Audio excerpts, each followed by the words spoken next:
Welcome, ladies and gentlemen, to our second episode of the African American Performance Coaches Association podcast. I'm your host, Larry Howard. I am the Director of Strength and Conditioning here at DePaul University.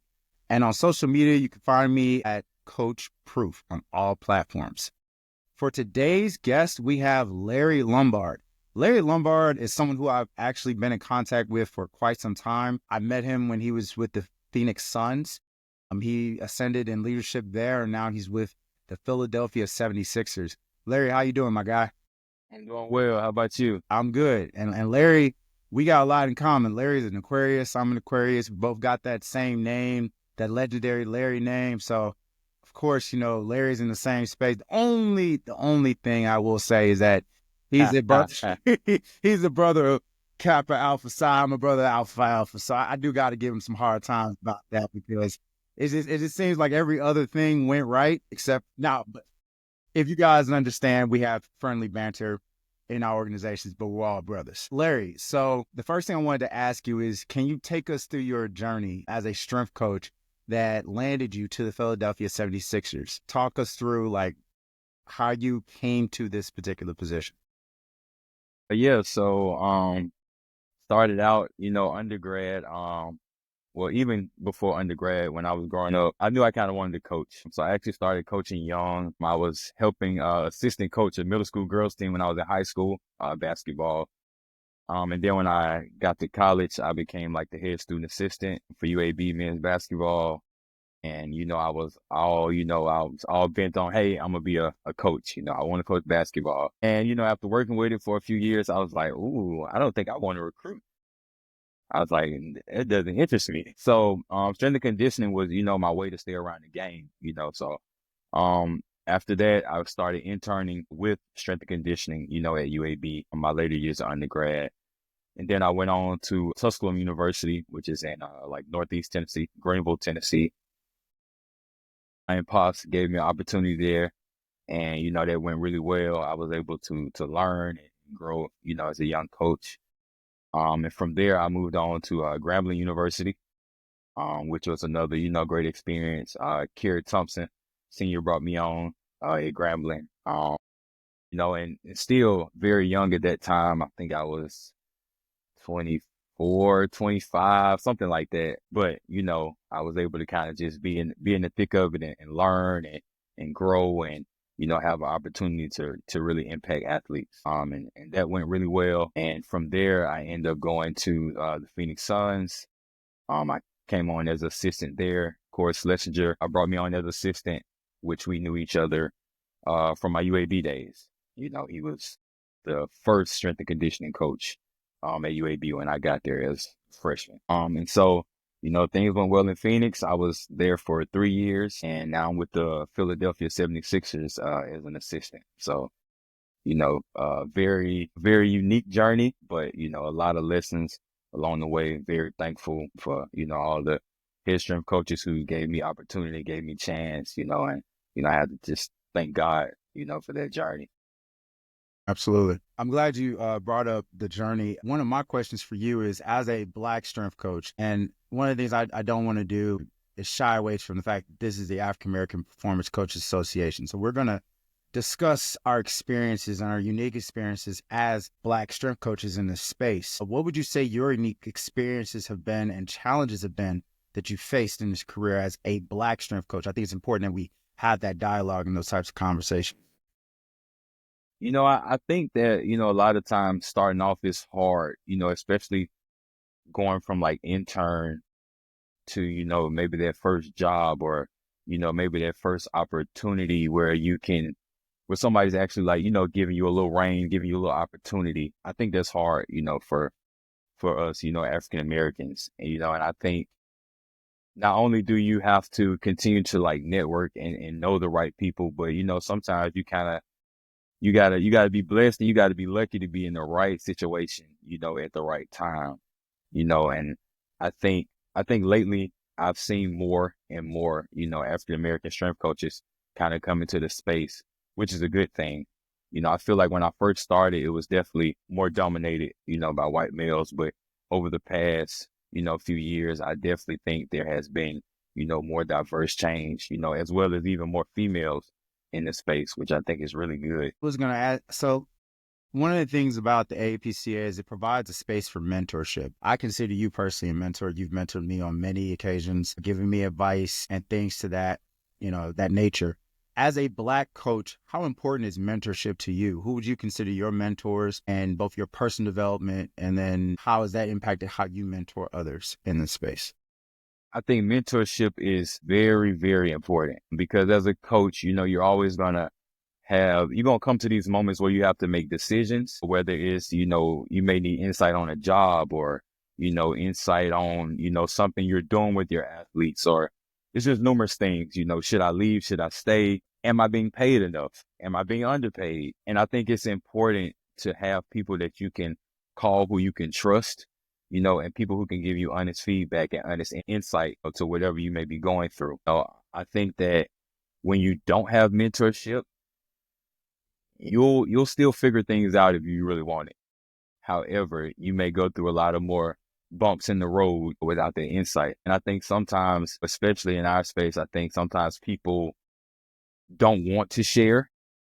I think sometimes people think that, hey, if I share this, that may give you a edge on me, because a lot of times to a certain degree, we're competing for the same jobs, let's be honest, but I think, as Black strength coaches, we definitely need to share. We definitely got to help each other, and, as much knowledge that we can share with each other, the more we can, push forward together. Absolutely. Representation matters in this space. I think being able to see other Black strength coaches in this space, see women strength coaches in this space, gives you an indication and an ideology and just some sort of notion that these things are possible and achievable. As a person that's coaching at the highest level, do you feel the impact of being a Black professional at the high level in a sport like the NBA? And my follow-up question to that would be, how do you use, representation to inspire other generations that are coming up? Yeah. So I think being African American, working at the top level, basketball, working in the NBA, I think it's definitely important. It's not a lot of Black strength coaches in the NBA. This is my 4th year, and that number has grown, which is great. But I think that representation is important, especially when you look at, the bulk of the athletes and, who you deal with, who you work with.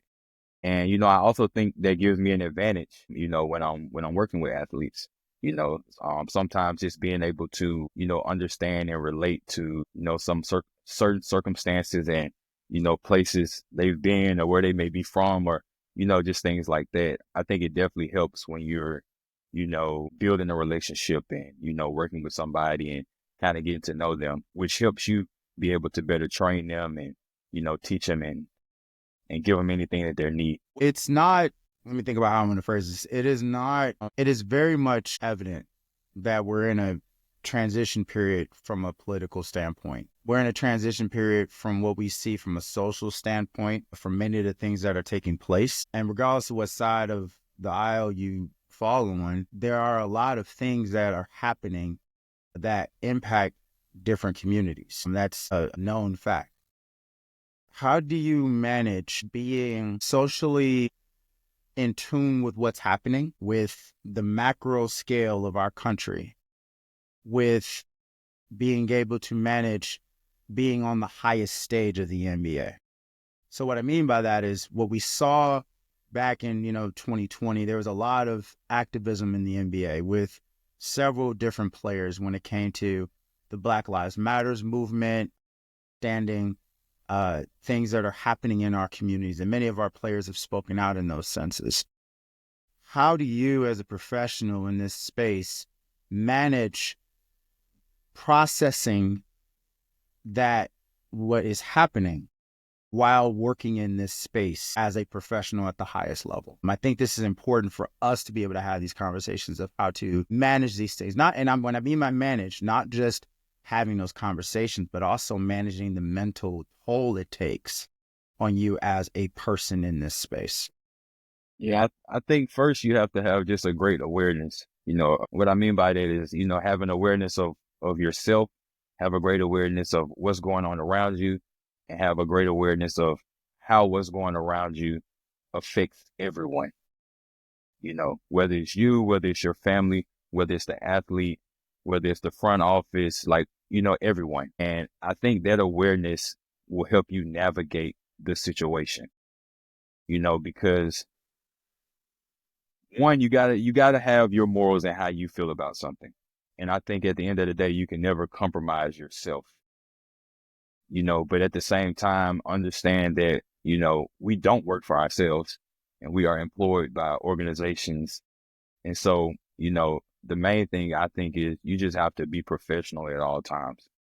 You don't have to step on someone else's toes for them to know how you feel, And so generally, these conversations may come up at times, whether it's, athlete driven or, whether it's coworker driven, but I think the main thing is, when you're having these conversations, just be respectful, be able to listen, be able to, say what you have to say or state your stance, but at the same time, be respectful of others and, how they may feel.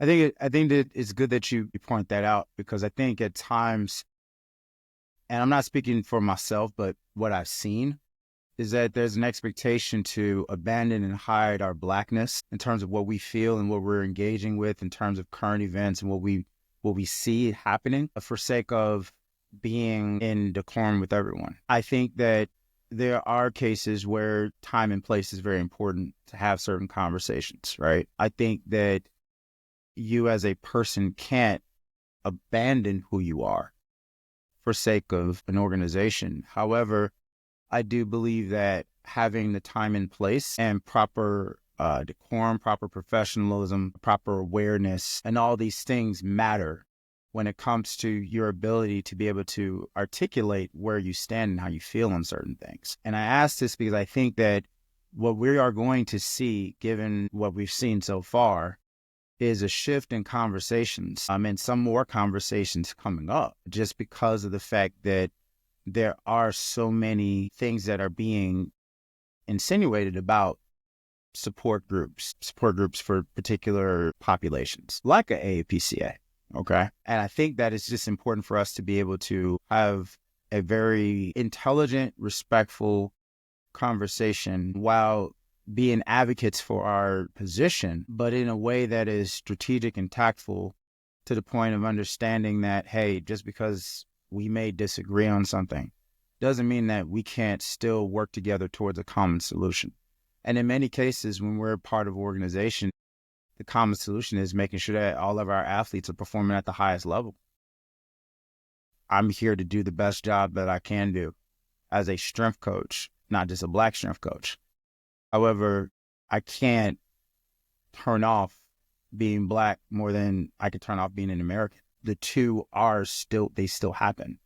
I was born into both situations. So I think that is good that you brought that up, and you're having conversation about that and how we can have those conversations, because I think times it does become a thing where it's like, well, I'd just rather not talk about it. And of course, like I said, time and place is very important to understand. And the reason why I ask this is because we're not just strength staffs.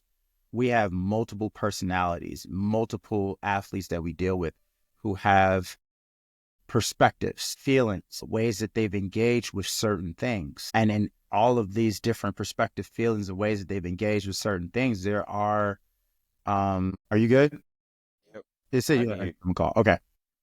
So we have just because of the fact that we're not in a bubble, players are still living life. Okay. And that's why I wanted to have this conversation. I'm going to actually have this conversation with another strength coach, because we all remember what happened with Tyreek Hill. That's not something that you can just ignore, because now it's on your team. It's in your weight room, that those conversations will come up, and then being able to strategically navigate those conversations, I think, is important for us as an organization to be able to understand that. I have just a couple more questions for you. What advice would you give to members in the AAPCA that are coming into this profession right now?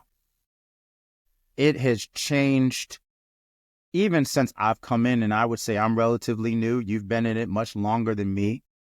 what type of steps should they be taking? What type of reading should they be doing? What certifications would you suggest? How would you set yourself apart to be able to get into this space and have some sort of longevity in this space? Sure. The first thing I would say, we kind of spoke on this earlier, is, have a mentor. Number one. I think that it's very beneficial.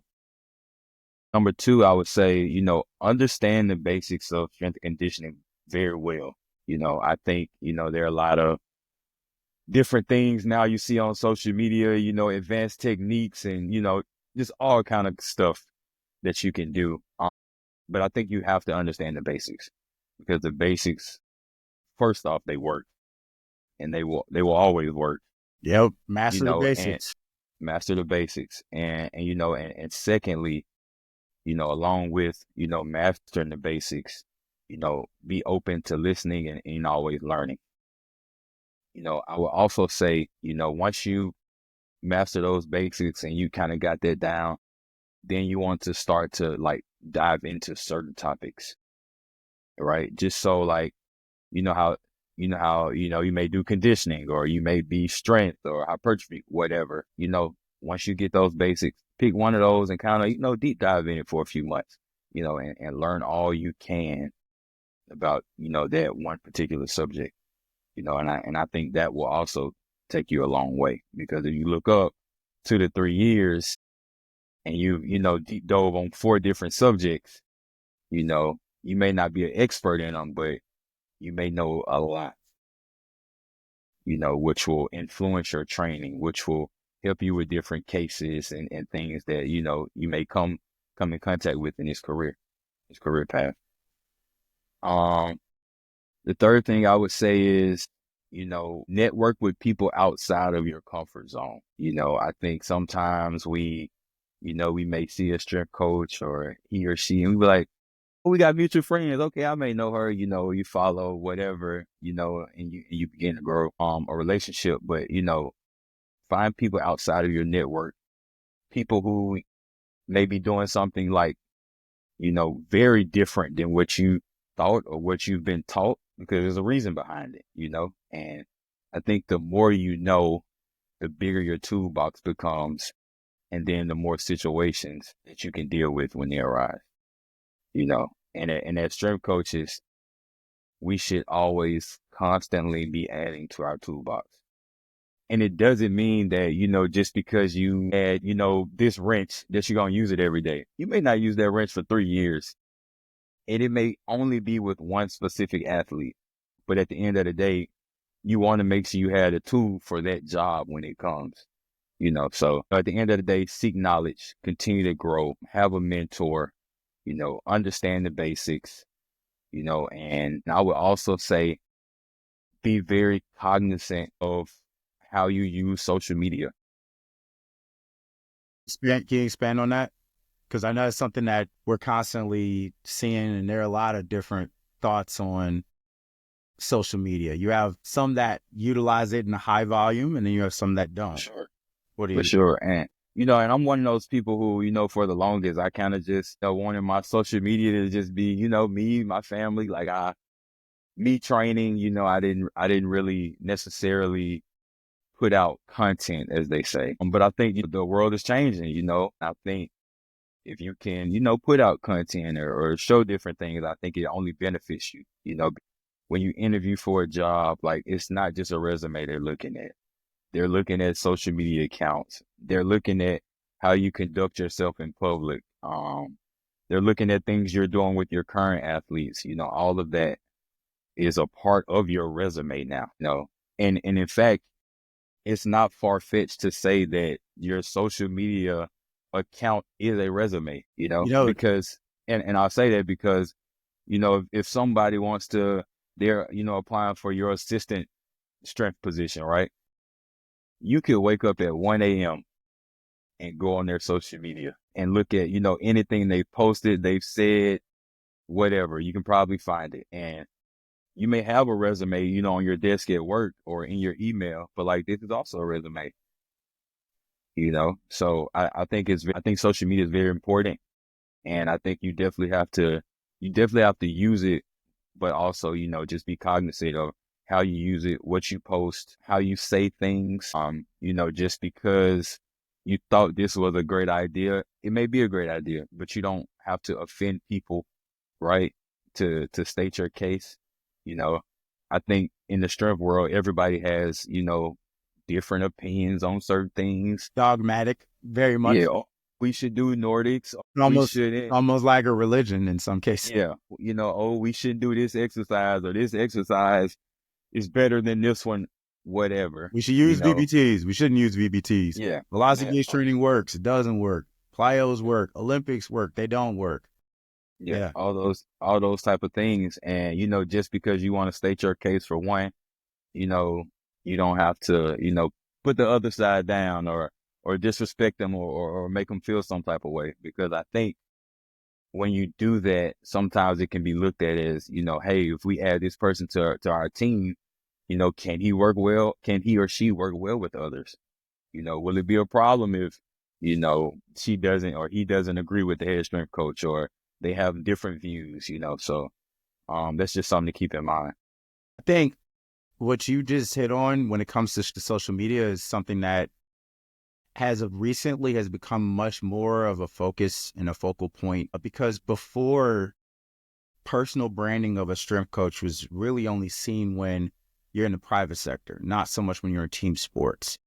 Now we're seeing it more in a team sports setting where they're wanting to see coaches that have branded themselves in some way and have put out certain educational content. I think that there are a couple things there to unpack when it comes to social media. One, I think that social media now is being used if you're in the collegiate sector, for recruitment. So there are some positives to it because of the fact that if your program is looking to sell itself to a recruit, and recruits come and they speak to a strength coach, now they can see the type of things that strength coach is talking about beyond just a simple conversation. When they say, well, these are the progressions that we work on. This is what we work on in off season. This is the speed that we work on.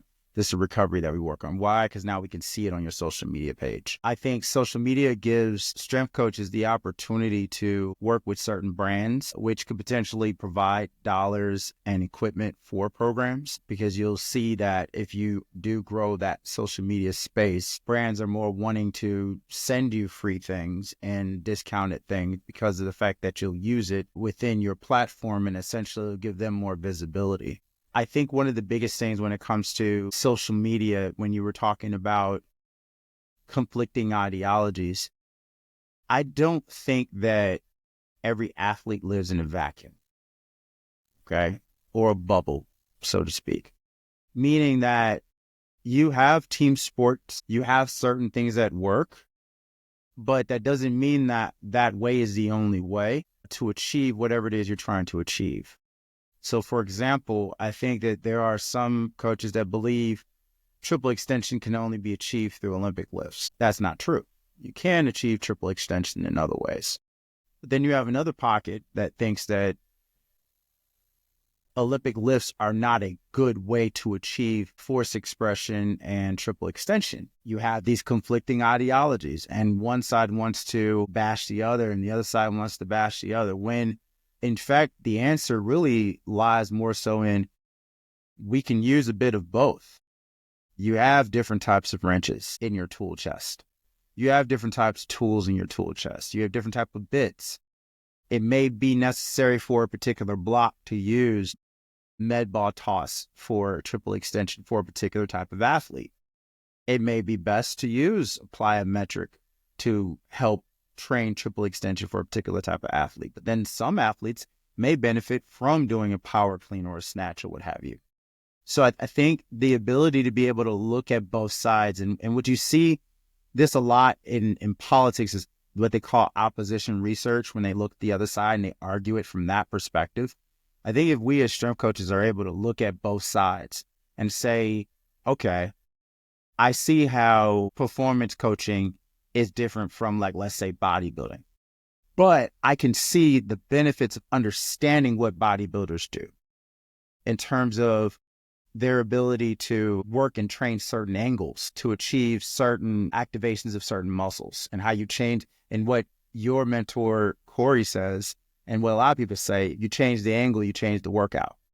So some of that is actually helpful. Some of understanding how to work and train for body composition, because body composition is important, can be helpful, you know? So I think that being able to go on both sides and look at it from two different perspectives, and understanding, to your point, things that are outside of your comfort zone, and not necessarily being dogmatic in your approach. Like, this is the only way I'm going to do it. Why? Because this is the way you do it, and this is the way we always done it, and it's how we're always going to do it. Gives you the ability to be able to see things from multiple vantage points, and essentially gives you more tools in that toolbox that we were talking about. That'll help you get better, and in some cases, find the right tool for the job when the tool you're using may not be the best tool. Well, we're right at 30 minutes. Larry, I have thoroughly enjoyed this conversation. Yeah. I Thanks for appreciate having me. you taking time out to talk with me and talk shop, and be able to provide some advice and just some perspective pertaining to the things that we're dealing with, both on a macro level and a micro level. Those of you guys who are tuning in, we will be doing more episodes like this. Larry, where can people reach you at? On Instagram, you can reach me at _Larry_legend. He's Larry Legend. You see, I told you Larry's a legendary name. But please be sure to check him out. He's a wealth of knowledge. I can tell you guys, I've learned a lot from him, even from a sports science perspective. He has definitely sharpened me, as a saying goes, iron sharpens iron. So if you guys are looking for someone to run, he's been an open book to me this whole time, and I'm sure he'll be an open book to many of you. Larry, I thank you so much for your time. Again, if you like what you like, if you like hearing what you're hearing, please subscribe to our channel on YouTube and follow us so that we can continue to do what we're doing. And make sure that you follow us also on Instagram as well at AAPCA, which is the handle for us where you can find us. That's it for this episode of the AAPCA podcast. Larry, I appreciate you for taking time out of your schedule. Thank you for having me. Tune in for the next podcast episode. Peace out.